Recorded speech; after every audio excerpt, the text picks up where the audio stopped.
Hi mga palangga! So katatapos na natin mag-buldyakan patungkol sa asylum. Kaya naman, magtitimpla muna ako ng kape. At makapag-vlog pa uli or I'm waiting for Attorney Glenn Chong. So instant coffee lang muna tayo dahil wala lang. May moment ako eh. Minsan gamitin natin yung ating machine. But now, let's go instant. So ito yung ginagamit ko dito sa Korean market. Supermarket ko. Binibili itong kape na ito, 3-in-1. Minsan yung Filipino made, Nescafe from the Philippines, o yung iba pang mga kape, okay lang din. So, ito na siya, bonggang-bongga. Ito lang ginagawa ko palangga. Yan ang pagmabilis ng mga kape-kape, ito lang ginawa ko. So, natin, mix.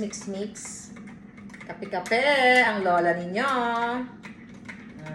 Diba? Ang sarap ng buhay.